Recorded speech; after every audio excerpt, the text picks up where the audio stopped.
Buenas tardes, soy el profesor Marcelo Arturi, titular de la Cátedra de Lectura Pianística, y bien, ese es el tema que quisiera comentarles. Tenemos un grupo de investigación en la cátedra e investigamos sobre el tema de cómo se lee la partitura y cómo se toca en el piano. Esta enseñanza tiene un firme modelo heredado centroeuropeo. Lo hemos comentado ya en anteriores encuentros. La idea de esta presentación, más que nada, me surgió que en un raconto de todo lo que venimos investigando, hay varios puntos, una importante cantidad de puntos, donde hemos trabajado prácticamente con fuerza ideas descolonizadoras. Y un poco quería presentárselas.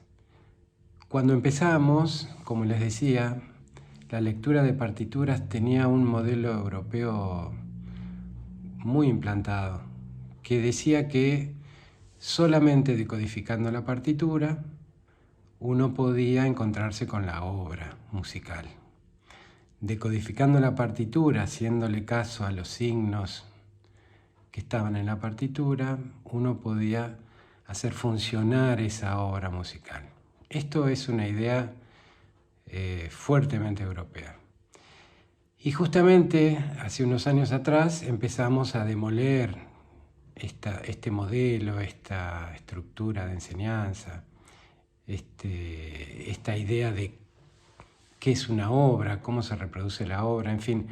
Empezamos por la partitura. Bueno, le sacamos lo sagrado, dijimos que la partitura, al fin de cuentas, era un soporte de signos musicales que no contienen la música, sino que es una receta, un instructivo para hacer funcionar un instrumento. Ya empezamos a desacralizar las cosas. Luego fuimos a considerar también cuestiones del paratexto, un concepto nunca tratado en las partituras, en la lectura de partituras.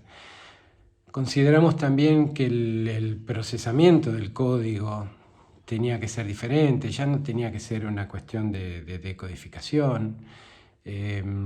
Trabajamos también en contra de lo que en Europa se considera absolutamente válido y sobreestimado, que es la lectura a primera vista. Adaptamos a nuestros alumnos de la universidad, de la facultad, que son ingresantes, que no tienen conocimientos previos, ni del código, ni de la partitura, ni del instrumento. Y en fin, era necesario trabajar con otras cuestiones. Por ejemplo, ya no trabajar a lectura a primera vista, sino otorgarle a la lectura un proceso que le permitiera comprensión y un proceso de interpretación también. Trabajamos también con unidades de sentido. Definimos que hay unidades de sentido dentro de la obra, cuando uno está leyendo, que deben ser comprendidas, que deben ser captadas por los alumnos. Como verán, queriendo o sin querer, hemos trabajado en contra de esa idea de que al decodificar la obra funciona. Ni hablar cuando trabajamos cuál es el rol del lector. Para la tradición europea, el lector es simplemente un decodificador de signos. Nosotros trabajamos verdaderamente con la idea de lector que nos legó Umberto Eco, con lo que las ciencias de la lectura están trabajando esta cuestión. O sea, estamos hablando de un lector, ahora estamos hablando de un lector que es activo, o sea, un lector que asigna significado a esos códigos de la escritura musical, cuando antes no era necesario asignar significado. La simple decodificación era funcional. abrimos también la puerta a que ese lector aplique su subjetividad. Esto fue una cuestión muy importante y muy generadora de rupturas con la tradición. Esto ha generado cuestiones muy conflictivas cuando nos encontramos con compañeros que siguen enseñando de la manera tradicional, ¿no? En fin, la subjetividad del alumno al leer y tratar de captar también la subjetividad del autor, del compositor, a través de esos signos que puso en la partitura. Nos pareció que entre esas dos subjetividades había una negociación, había una comprensión entre esas dos subjetividades y que de ahí surgía verdaderamente una obra inédita. Y en este sentido también fue muy importante la visita a determinados campos de las ciencias que nos dieron respaldo a esto que estábamos planteando, esta desestructuración del modelo europeo. Como les decía, la visita, la indagación en las ciencias de la lectura fue muy importante. Lo que trabajamos con la lingüística textual fue fundamental, con la semiótica cultural, o sea, todos campos que no tenían cabida en este trabajo de la lectura de partituras, pero que en realidad habilitaron un montón de reflexiones, de consideraciones, de reubicación del cuál era el lugar del alumno, del lector, cuál era el lugar del docente. El lugar del docente ya no era el de corregir los errores de decodificación que producía el alumno, sino que tenía que ser un constructor de subjetividades, tanto de lo que quiso hacer el compositor como de aquello que trae el alumno y que vuelca en su lectura a través de su subjetividad. La indagación en el campo de las ciencias de la comunicación fue fundamental, o sea, establecer que lo que estaba sucediendo en el aula cuando un alumno lee, hace sonar una obra, eso es una unidad de comunicación. Las ciencias de la comunicación nos abrieron esa cuestión que, insisto, en el modelo heredado no está considerada.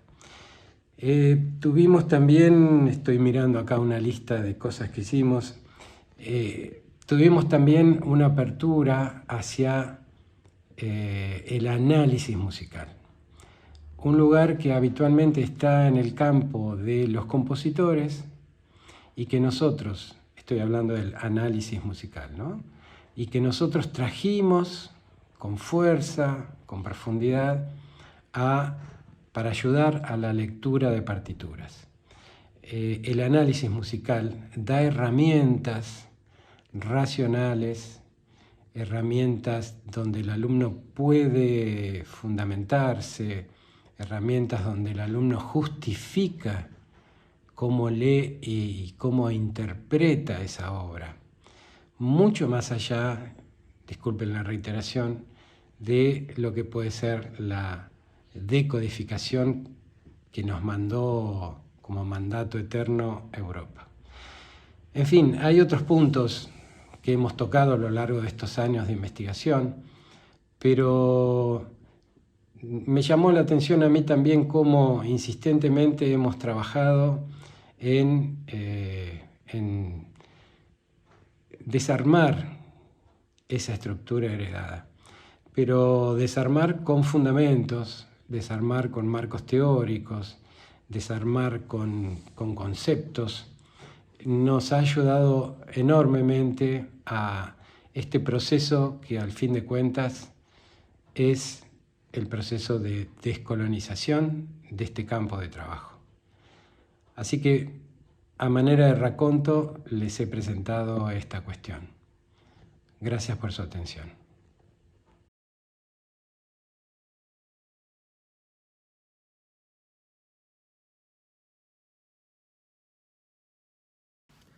¿Cómo les va? Soy Gerardo Guzmán y estoy aquí para presentar el trabajo que forma parte del tercer simposio América Herida, Modernidad Decolonial, que se denomina Diseños Curriculares en la provincia de Buenos Aires.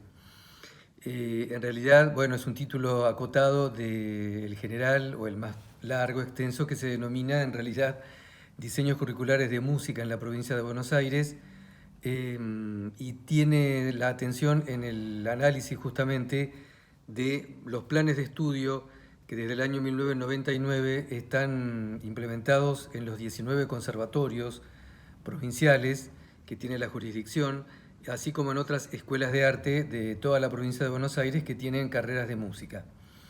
Estos planes de estudio, elaborados en el año 1999, afectan también a carreras vinculadas a la música popular, pero no son objeto de este análisis, sino que vamos a prestar atención centralmente a aquellas que tienen que ver con la música tradicionalmente denominada clásica o académica. Estas carreras, si bien son muchas, composición, dirección coral, musicología, se redujeron en este análisis a las más importantes porque son aquellas que contienen la mayor cantidad de matrícula en toda la provincia, a saber, los profesorados y las tecnicaturas de instrumento y canto lírico. Como sabemos, el profesorado tiene una implicancia docente, pedagógica, habilita para trabajar en la educación de los niveles obligatorios y los propios del sistema educativo terciario, son carreras de nivel terciario, y la tecnicatura, en cambio, tiene una formación eminentemente instrumental, algo así como una licenciatura, y permite una habilitación centralmente para el mundo del trabajo profesional como músico. Ambos diseños, como dije, son elaborados en el año 1999 a partir de una decisión de la provincia de Buenos Aires, en ese entonces bajo el marco de la Ley Federal de Educación. Estos diseños se conformaron a partir de trabajos, de aportes de docentes y directivos de los conservatorios y escuelas de arte de ese momento, seleccionados específicamente por cada directivo, junto con una comisión de currículum prevista por el Consejo General de Educación y también con ciertas prerrogativas que provenían de Nación, sobre todo el campo de lo pedagógico. Si bien el diseño intentó modificar ciertas estructuras y ciertos contenidos y ciertos espacios curriculares que de hecho tuvieron vigencia e implementación, el aspecto epistemológico, el marco conceptual, el marco teórico, tiene como herencia los siempre vigentes planes de estudio provenientes del conservatorio, del modelo conservatorio que se implementó desde el Conservatorio de París y que viajó de alguna manera a Argentina y a toda Latinoamérica, conformando los modelos educativos de todas las instituciones, inclusive las instituciones universitarias. Este modelo conservatorio es muy fuerte, está muy arraigado, se lo considera también con un sentido aspiracional, dado que permite ciertos cumplimientos de clases, ciertos cumplimientos de una cierta historicidad respecto al prestigio del estudio de la música, sobre todo el de la música académica. Por eso mismo, estas tradiciones tan acendradas en la formación de instrumentistas y cantantes no pudo ser, digamos, transformada, no pudo ser corrida por el diseño curricular, más allá de que este, como les decía recién, pudo tener nuevos contenidos y nuevas asignaturas. No estamos hablando, por supuesto, de un corrimiento arbitrario, violento, de una tradición que realmente ha generado importantes desempeños en muchos egresados y en muchos exponentes de la música argentina que provienen justamente de estos conservatorios. Pero sí es necesario ponerlos en tensión, revisarlos, ponerlos en discusión, en principio ante otra ley, que es la Ley Nacional de Educación, la Ley Provincial de Educación, los paradigmas de ESI, los paradigmas de inclusión, los paradigmas de diversidad que circulan en la política educativa de la Argentina en este momento. A su vez, desde una perspectiva americana y argentina, y por otro lado, desde una mirada descolonial que también tiene que ver tanto con contenidos como prácticas educativas y metodológicas. En este sentido se hace esta revisión, no descartando ese gran repertorio académico, sino, insisto, poniéndolo en discusión o en tensión con otras posibilidades y a su vez con otros desempeños posibles que pueden tener los estudiantes y los egresados. Nociones tales como la precocidad, el talento, la memoria, la lectoescritura, la elección de un instrumento desde el principio, el rol del intérprete únicamente pensado como el rol productivo, performático de estos egresados y estudiantes, son una de las características y uno de los componentes e ingredientes que tienen mayor arraigo en toda la formación de los músicos profesionales en la Argentina. En este sentido, entonces, se hace este análisis a partir también de un trabajo que está realizando en la actualidad la Dirección de Educación Artística, consultas, encuestas a todos los miembros de la comunidad educativa de los conservatorios, centralmente, para tratar de ver y revisar estas prácticas que, por ejemplo, traen como novedad estos aspectos. Novedad en el sentido de que son realmente visibilizadas. La gran mayoría de los estudiantes que concurren a los conservatorios, más del 80%, realizan por fuera prácticas de música popular. La gran mayoría de los estudiantes están insertos en el sistema educativo de los niveles obligatorios sin tener un título habilitante. Estas dos realidades, junto a otras necesidades que plantean estudiantes y algunos docentes, hace pensar y hace necesaria una vez más esta revisión desde un marco de decolonialidad, el cual justamente lo planteamos no necesariamente o únicamente de los repertorios, que insisto, no están cuestionados per se, sino también de los modelos pedagógicos y de los modelos metodológicos e inclusive epistemológicos que se piensan como imaginario para un estudiante y un egresado. En este sentido, también podemos comentar aspectos que no están presentes en la formación actual, ciertos desempeños que los estudiantes no poseen. Tales son los aportes de la psicología cognitiva, las nuevas tecnologías, ya no nuevas, sino instaladas, el mundo del electroacústico, las vinculaciones con lo interdisciplinario, el mundo de trabajo, la legislación cultural, las industrias culturales, los desempeños vinculados a la improvisación, a la producción musical, al arreglo, y en fin, otras prácticas que son absolutamente necesarias para el posicionamiento de los estudiantes y egresados. El mundo laboral de hoy, más allá de poder también hacer una crítica a los medios de producción y a los medios de difusión, habla de nuevos espacios alternativos, habla de nuevos públicos. Eso es un comentario inclusive que proviene de la misma Europa, centro, digamos, del cual irradian estas maneras de concebir la formación musical. La crisis de los auditores, la crisis de los espacios de la producción de la música académica, y en este sentido también hay ciertos imaginarios que circulan todo el tiempo en estas instituciones por las cuales los egresados pareciera que la única misión que tienen es la de interpretar obras de un pasado que puede ser considerado también tanto emblemático como también de investigación por momentos de músicas ya de repertorio histórico, sin una revisión conceptual y a veces respecto a ciertas prácticas nuevas y modelos nuevos de interpretación, una reflexión tampoco hacia la evaluación de los aprendizajes, cierta ausencia de metacognición en los estudiantes, cierta duda al momento de establecer un criterio interpretativo, un proyecto interpretativo propio, ciertas cadenas, digamos, de cómo enseñar y de cómo evaluar, de qué repertorios, de maneras, digamos, automáticas que no tienen absolutamente una reflexión profunda. En este sentido, los imaginarios de la salida laboral se piensan en el teatro, en una orquesta, en una banda, pero no se tienen en cuenta infinidad de desempeños que puede tener un estudiante o un egresado hoy en el cine, en los medios de las industrias culturales, en centros barriales, en la educación en otro sentido, en la formulación de otras nuevas maneras de establecerse y de pensarse como músico. A través de un análisis de ciertos proyectos de colonialidad de la audición, de prácticas educativas, de metodologías y también de aspectos epistemológicos, bueno, se tratará de dar cuenta de en este trabajo, bueno, de este estado de situación de las carreras de música en la provincia de Buenos Aires, centralmente las de instrumento, académico y canto lírico. Bueno, muchísimas gracias. Hola, mi nombre es Carlos Morales, soy músico, doctorando en artes por la Universidad Nacional de La Plata. Agradecer a los organizadores, organizadoras de este espacio, tercer simposio de arte internacional de arte y de colonialidad. La verdad que valoro mucho estos espacios Y bueno, mi alocución está centrada en el eje número 5, que habla de pedagogía y colonialidad o descolonialidad, con una propuesta concreta que es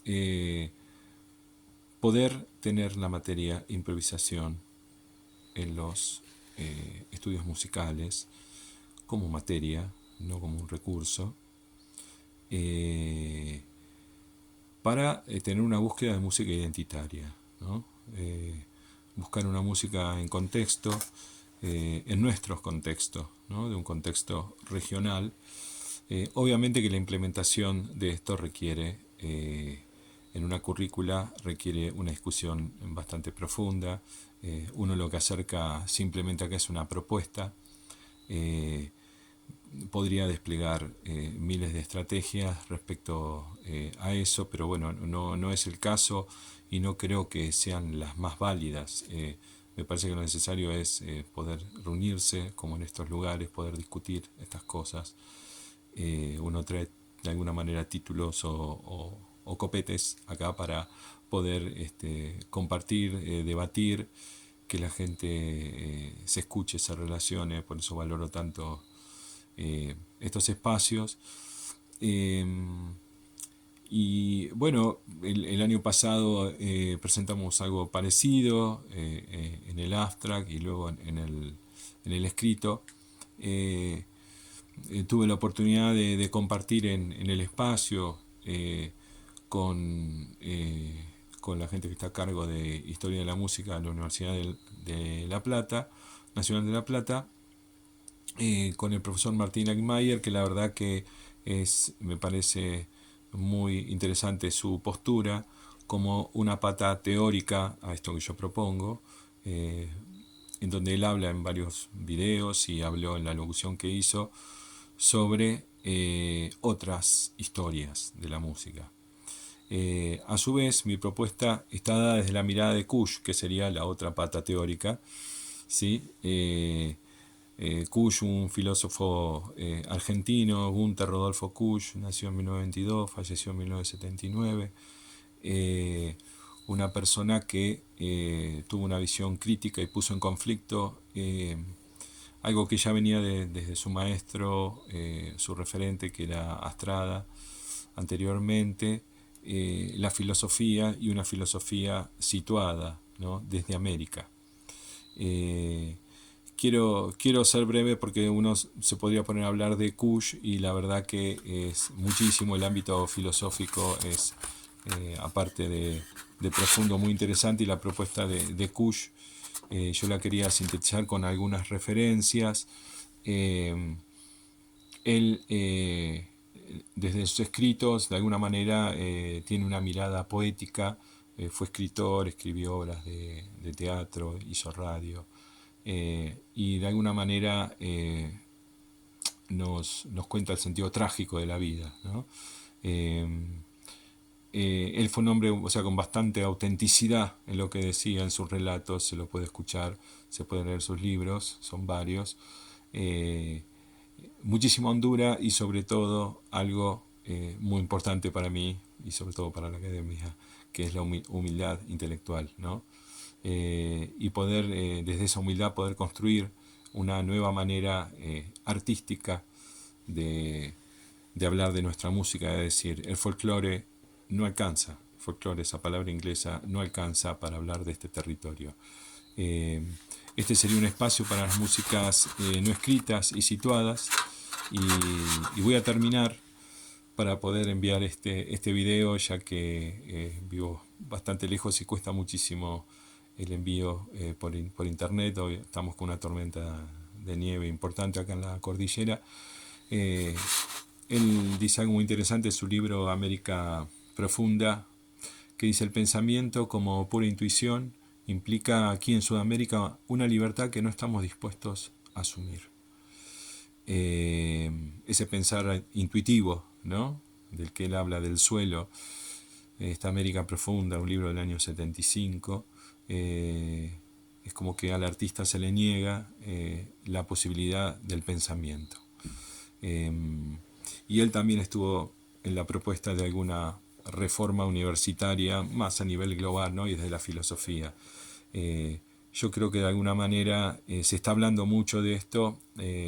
Ahora vamos a estar en un congreso en breve en Córdoba, también con la mirada Kush en el arte y con esta propuesta.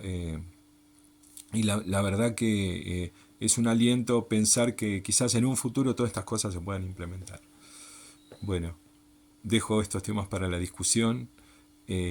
Agradezco muchísimo que hayan elegido mis palabras y la invitación. Les mando un abrazo grande.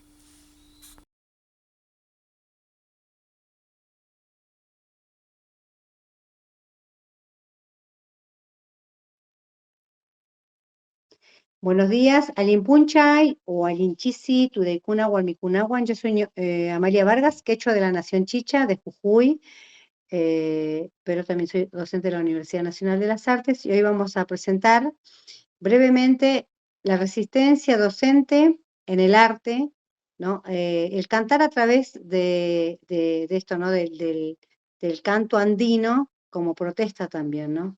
Acá en el norte argentino.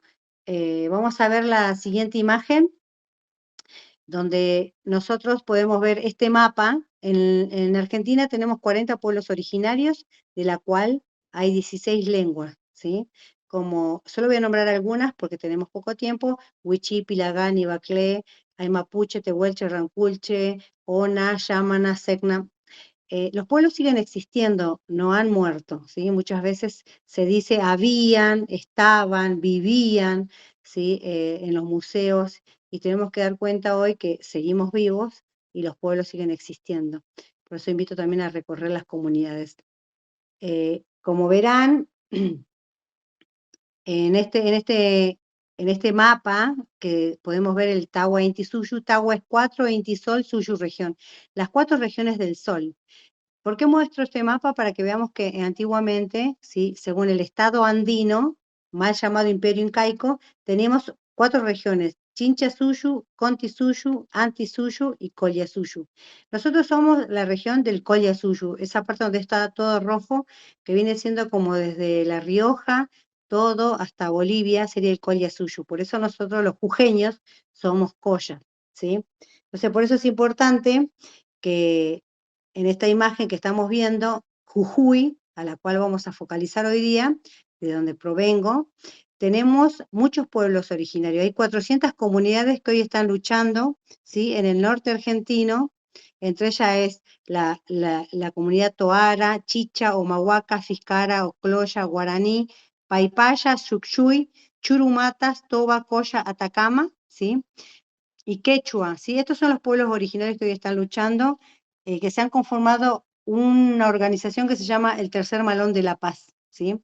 Este mapa fue hecho por los hermanos de la comunidad de Llancasmaqui, presentado en el 2018, justamente para visibilizar la población originaria.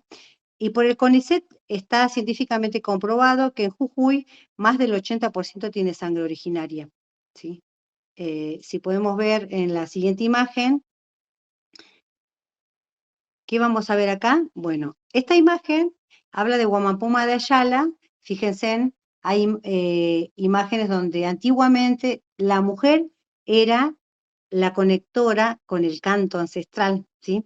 La que cantaba con la tinja. ¿Qué es la tinja? Que hoy la llamamos caja coplera, ¿sí? O tamborcito.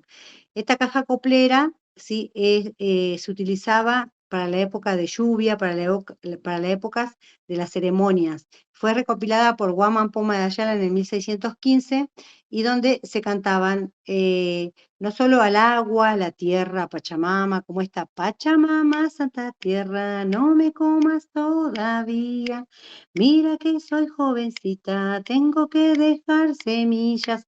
Estos cantos, tanto en quechua como aymara, se siguen cantando en la zona de Ayacucho, en la zona de Tarija de Bolivia, y sobre todo en Jujuy, ¿sí? Que cada febrero y marzo se juntan hasta 400 cantoras. Es gratuito y se hace todo abierto, ¿no? No me voy a detener en los tipos de canto, pero sí le quiero decir, como verán, después los que le interese este PowerPoint o el texto, nos pueden escribir. Al final voy a decir mi mail. Y bueno, también se hacían coplas de pregunta y respuesta, ¿no? En la siguiente imagen, como verán, tenemos por qué se canta hoy día, ¿no? Nosotros venimos del muyu, de la circularidad, y pasamos ahora a la linealidad. Salimos del círculo para pasar a las calles justamente porque Gerardo Morales, este señor que estamos viendo acá, en Jujuy, ¿sí? El año pasado, como docente indígena, nosotras estuvimos luchando porque él quiso implementar una ley para evitar el lenguaje, ¿no? El lenguaje inclusivo. Pero con esta ley, ¿qué estaba haciendo él junto a otros legisladores radicales? Quería aplicar también que solo se hable la lengua española, según la RAE, la Real Academia Española, y se prohibía también la lengua quechua y aymara y la lengua guaraní. Entonces era una imposición y donde incluso le decía que a los docentes tenía que dictar solo en lengua española, tanto dentro de la escuela y fuera de la escuela, ¿no? O sea, eh, por eso, ¿por qué presento este texto o este PowerPoint? Porque este año se celebra 40 años de democracia. ¿Para quién? Solo creo que para Buenos Aires y para 2, 3 pueblos o 3 provincias, pero en Jujuy se sigue viviendo un colonialismo total. Pero este señor llamado Gerardo Morales se casa, si fíjense en esa imagen, se casa con los ritos andinos nuestros, nos utilizan para su foto, pero después, ¿no? Persigue a las comunidades y quiere eliminar a las comunidades. Si vemos en esta imagen en la que sigue, yo no quiero leer todo, por eso se lo voy a dejar al PowerPoint, se lo voy a dejar a la compañera. Como ya había dicho, hay 400 comunidades, ¿sí? Hay una ley de educación que es la ley 26.206, que se implementó desde 2006 y establece que las comunidades, ¿sí?, indígenas deben priorizar la educación intercultural bilingüe, que se llama el EIB. ¿Sí? ¿Por qué? Sobre todo en la provincia de Jujuy, porque hay más del 80% de población étnica precolombina. Pero esto no se respeta, ¿sí? Por eso hoy estoy tratando de visibilizar esta parte, ¿no? Si en esta imagen en la que sigue, ustedes van a ver todas las imágenes de los diferentes marchas que salieron a hacer nuestros docentes desde la música. Por eso es desde la ritualidad del canto, de la circularidad, pasamos a la linealidad, ¿sí? Nos vamos a las calles. Hoy se canta, ¿sí?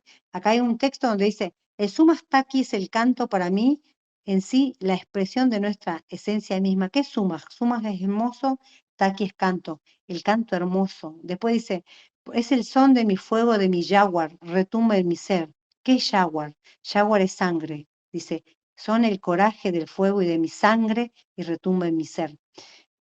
No le voy a leer todo, pero acá estamos viendo palabras en quechua mezclada con español. ¿Por qué? Porque en el norte andino se habla español y quechua, ¿sí? ¿Y cómo podemos ver esto?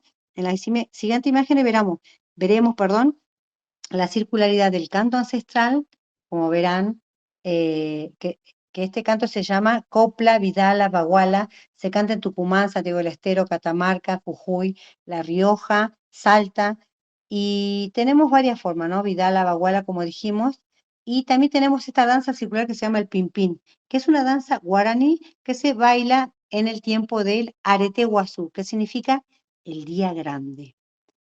¿Y por qué la gente dejó de bailar y dejó de cantar y salió a las calles a protestar?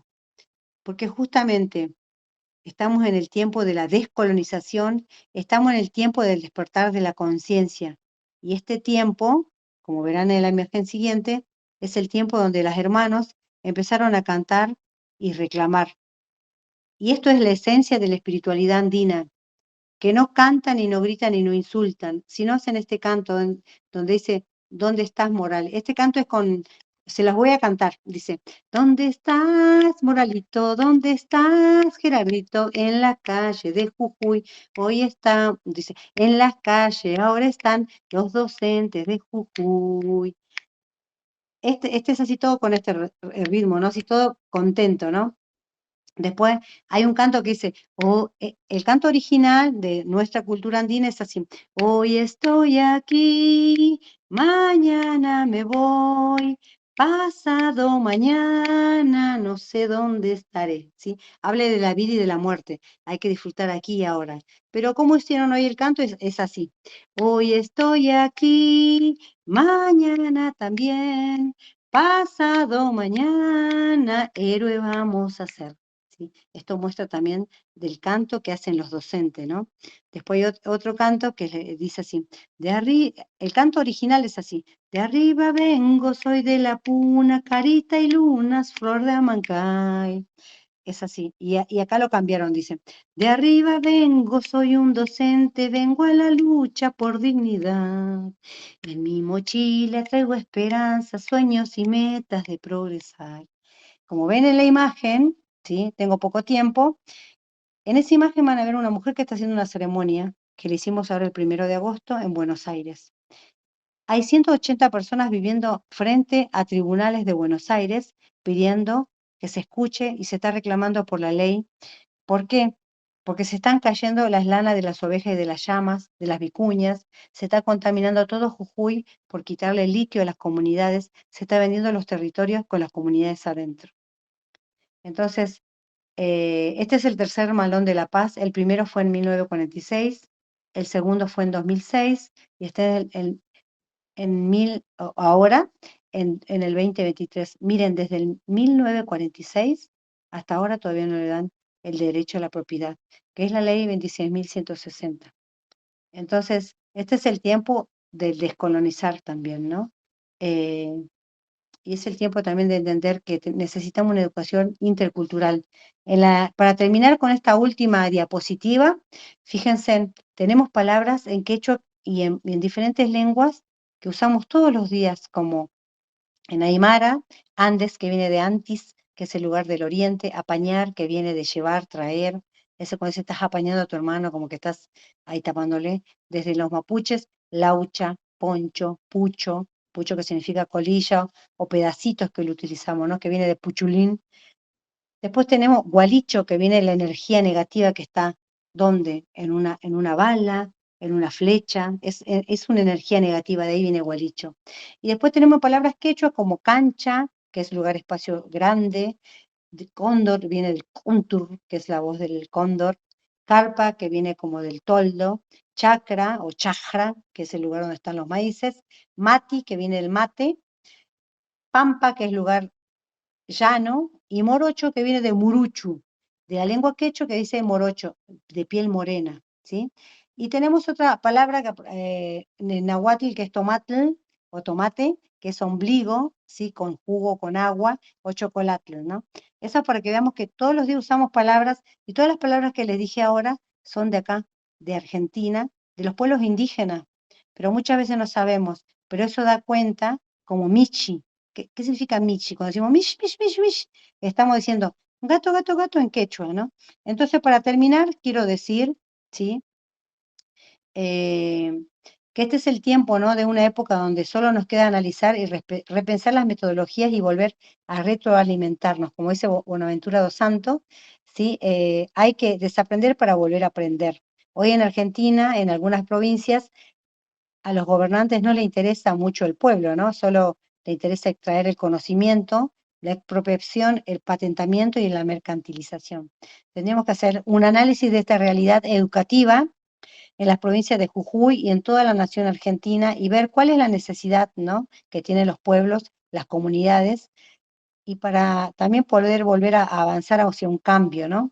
Por ende, la construcción de una nueva escuela, una pluriversidad o una interversidad, en vez de solo una universidad, ¿no? No con un solo pensamiento, sino con una pluriversidad de pensamientos, ¿no?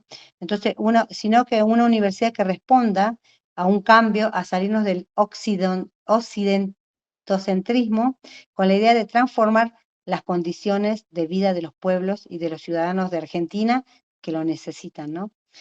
Necesitamos una educación que involucre un proceso educativo ligado a la problemática social, cultural, política, nacional e internacional, ¿sí? Desde una América profunda que esté despertando hacia la gran conciencia. Entonces, para cerrar, solo quiero decir que todos vayamos juntos, ¿sí? Que nadie se quede atrás, como dice David Choquehuanca, entendiendo que solo somos un eslabón de esta gran conciencia, somos un eslabón de esta educación para fortalecer el futuro de este país llamado hoy Argentina, ¿no? No nos olvidemos que somos y quiénes somos y cuál es nuestra identidad y que cada uno tenemos una memoria corporal, física y espiritual. Eso, muchas gracias por este tiempo, a este encuentro del arte y de la intertextualidad. Gracias. Ayaria.